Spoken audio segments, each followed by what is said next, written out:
bring the purpose of this little entertainment into focus, I would like to quote Henry David Thoreau. In Walden, he says, "As long as I can enjoy the friendship of the seasons, I trust that nothing can make life a burden to me." Where, I ask you, could one find a better chance to enjoy such a friendship than here in Montana?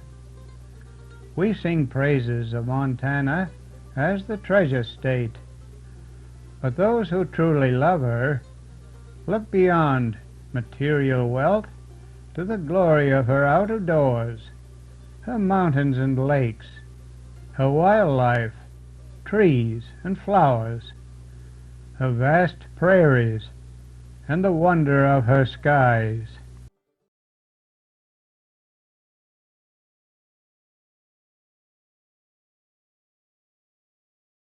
Katie Swan was one of the early environmentalists. He was in Missoula. He was working here and he was working as a photographer. You can tell from his photographs, you can tell from his life, and you can tell from his love of the land that he served that he had a deeply committed sense of landscape and a committed sense for why landscapes must be preserved. My father, Katie Swan, was born September 16th. In 1887 in Dorchester, Massachusetts. From the beginning of his life, he was an outdoor person, and he got his interest in mountains by climbing around on the Blue Hills of Massachusetts, which to a Montanan did not look like mountains, but that was all he had to work with. He graduated from the forestry school at Harvard and came to Montana in 1911 to be a forestry assistant. It's hard to think in 1911 in Massachusetts, or even as he was growing up as a young man, that there was much in the sense of a wilderness experience in Massachusetts at that time. I mean, it had been settled since the 1600s and very densely.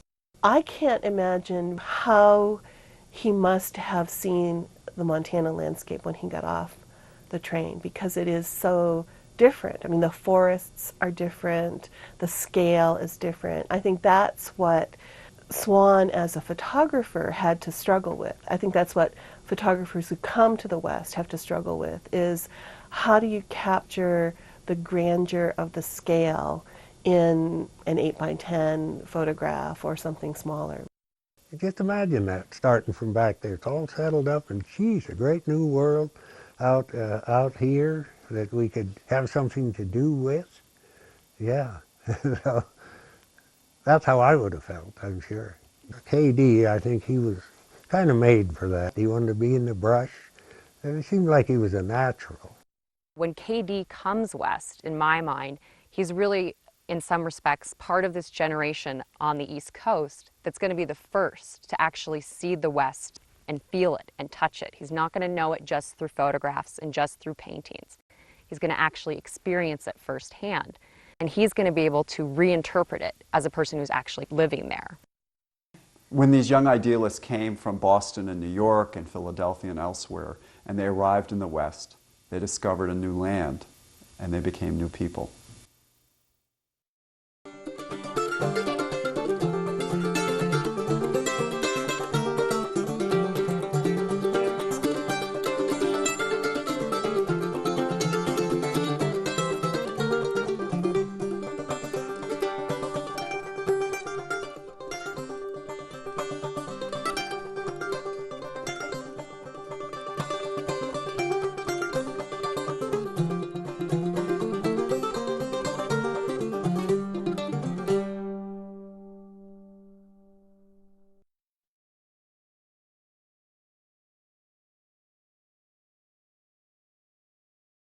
I think he was totally enchanted by being out west and doing something primary in the Forest Service. When Swan comes out to Montana shortly after he graduates from Harvard in 1911, this is the peak of the American industrial empire. I mean, we are the country that's turning out fabulous amounts of steel, incredible architecture, all kinds of industrial products, and the West is basically the warehouse of them. Well, I think most of the people who went into the Forest Service, and Katie Swan is an example of this, really believed that the government had a role to play in the management of natural resources. That's idealistic because no one had ever thought of that before. In the past, the role had been for the government is to get rid of the land, sell it, trade it, let people steal it. It really didn't matter as long as it left the public domain. But in the late 19th century, as people we now call conservationists started to realize that these natural resources on public lands were being squandered, that the national economy, in fact, could only grow so far until it collapsed because we had destroyed those natural resources. They began to argue in the 1870s and 1880s that we really needed a federal governmental role on the landscape. Call it now the Forest Service. That's not what they had in mind. That wasn't the term they used. But they wanted some place in the federal government to control natural resources and, frankly, to control our own behavior, to slow down our consumptive desires. Forestry began before the turn of the century. But the act that created the National Forest was 1905. That's when Gifford Pinchot and President Roosevelt got together and they worked out the National Forest System. So, and about the time KD came there, of course the Forest Service was very young, I think 5, 6 years or so, as we know it now, that he was in the beginning, really. And of course, the settlement of the country was pretty young also. Katie Swan is really key to the early years of the agency's life in many respects. But the fascinating thing is that he was coming from Harvard, hardly Montana stock in that respect. But that's the kind of person that went into the agency, often very well educated, often from the East, but who was swept up with the idea of the Forest Service, swept up with the idea of the West. And that's the kind of person that Gifford Pinchot was looking for.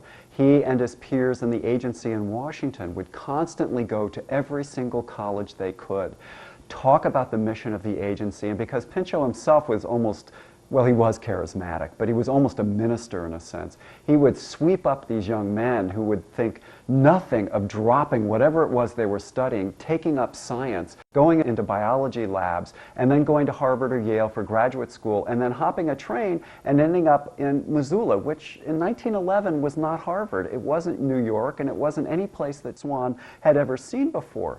So it's a fascinating way by which we look at how idealism really drove this agency early in its career. What Pinchot didn't know, and what Katie Swan didn't know, and what most of them didn't know was actually very much. They didn't know anything about the land that they had inherited. They didn't know its size, they didn't know its extent, and so the first job is really ride the land. Get on a horse and get out there to see what it is. Write reports, do survey lines, start to build the first fire lookouts. Start to rationalize the landscape.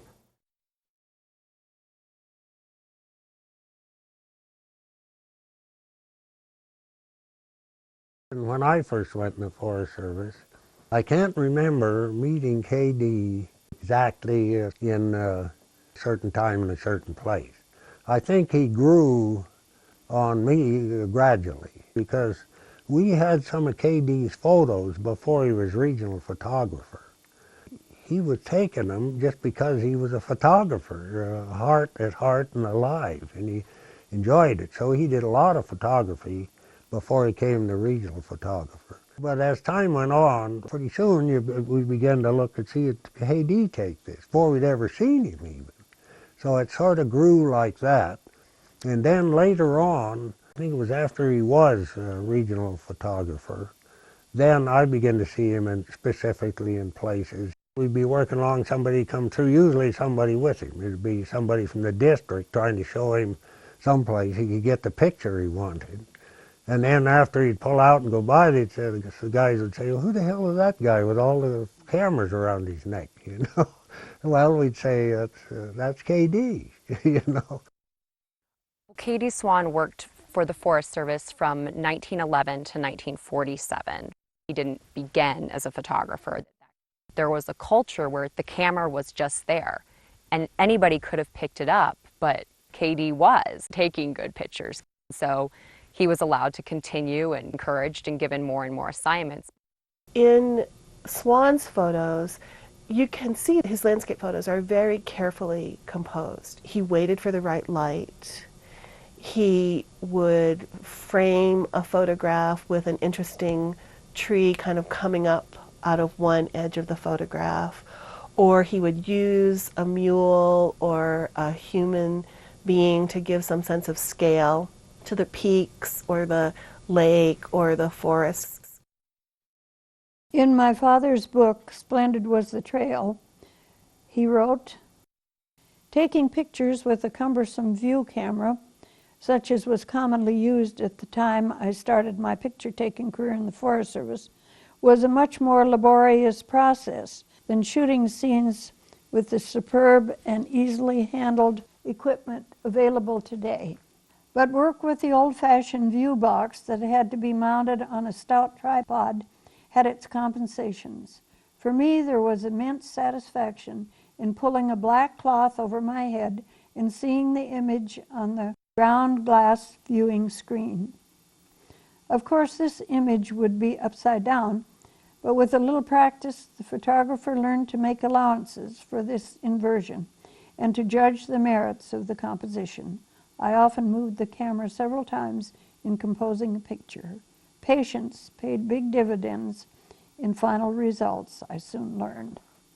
When he first was the regional photographer, he was known well enough in the fire game, so the regional office would direct him, "Now don't you let them put you on a fire. You get the pictures." In Swan's memoir, one of the things that was so striking to me was he was talking about being sent out to photograph a series of forest fires. And a man was killed in the fire, and the packer had to take the corpse down the trail at night, and he didn't want to go by himself.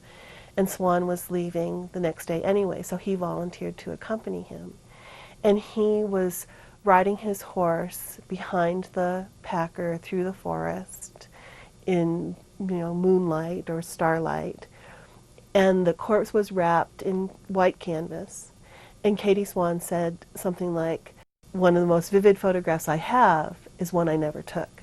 And that's a picture of that man being taken down the trail in moonlight. And that tells us, I think, a lot about Katie Swan and the respect that he had for the people he worked with, the conditions under which they worked, his own visual sense. But that's a story, it's not a photograph. But it helps us in looking at his photographs to understand the sentiment that he brought to his work. When Gifford Pinchot establishes the Forest Service and becomes the first forester, he makes photography very central to the agency from the start. He hires a man by the name of Sudworth, who was a botanist, to basically write the directive on photography. The Forest Service set the standard that imagery is important and you have to hire people to take pictures. There's a public beyond the image. That is, he's photographing for a larger audience, internal to the agency and in time for a broader American public. Gifford Pinchot thought that the camera was the most important instrument that the Forest Service had at its disposal. Not the Pulaski, the great instrument that they used to fight fire, not the telephones and the telegraphs, not the budget, not even the people who worked for the agency. It was the camera. And why? Because he understood that the image was everything. You could write long reports, but no one would read them. If you could show them photographs of the Rockies that have been despoiled, you have your argument already made. People were not comfortable with a large federal bureaucracy. So when you have a new agency like the Forest Service coming into the West, which was basically seen as this great resource for the development of capitalism, right? Mining, lumber, agriculture, seemingly endless resources that could be used to develop homes, homesteads, factories, the great industrial economy of the United States. They had to explain to an American populace what this new agency was doing, what it was in charge of. And because a lot of those areas were inaccessible to the vast majority of Americans, the work that K.D. Swan did in climbing these peaks, lugging his equipment on these very difficult hikes and treks, and photographing in all kinds of circumstances, I think was really invaluable, because it then created this body of photographs. What I think is also important about K.D. Swan was Gifford Pinchot had a policy where photographers were not necessarily given credit for their images. It was just Forest Service photographer. But with K.D., his images were so spectacular that he is the first one who gets this byline that says, photographed by K.D. Swan. This was pretty revolutionary for the government to be so actively involved in what we today look at as art. I mean, they may not have looked at it as art at that point, but today we see K.D.'s images as pieces of art.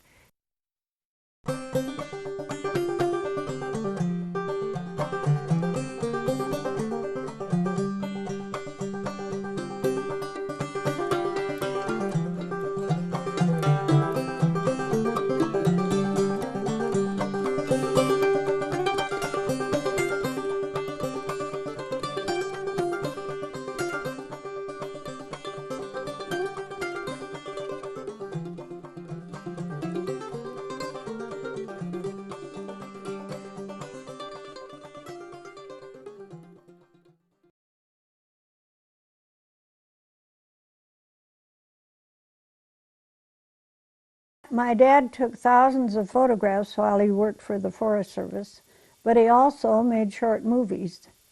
In 1929, he shot a film called Trail Riders of the North. A group of riders on horseback traveled from the South Fork of the Flathead River, past the Chinese Wall, and out the Sun River. This area of Montana is now called the Bob Marshall Wilderness, after my father's good friend, Bob Marshall. And I can remember him as a visitor in our home. And of course, they were talking all the time about wilderness, and they got together for hikes and for discussion. But Bob Marshall became an amazing hiker in that he would go maybe 30 miles a day, which is unheard of, and impossible for most hikers, but he just had to see it all.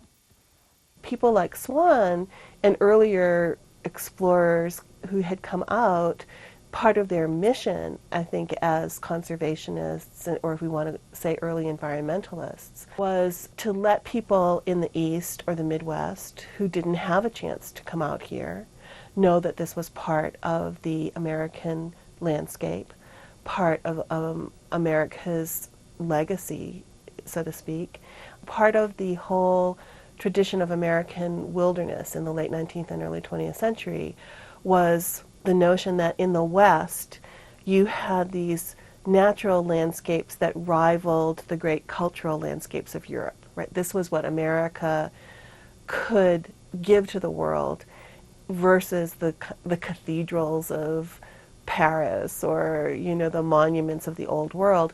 America had this fabulous natural landscape. And eventually I think that Swan wanted to convey that these were places worth preserving.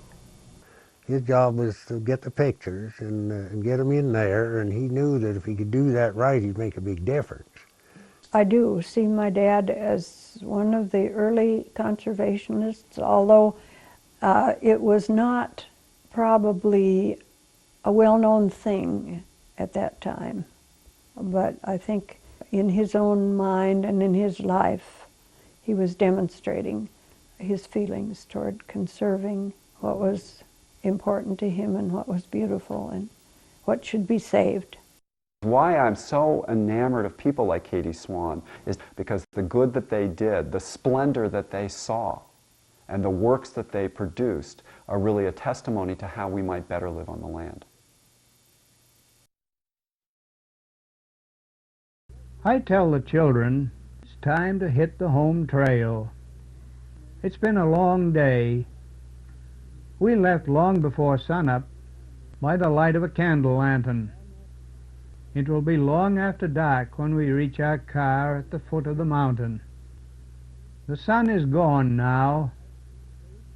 The short winter twilight will fade quickly. And so we leave the pines on the ridge to keep watch during the long winter night. Sentinels to guard the fabulous world which we have just left. And here we leave you. Au revoir.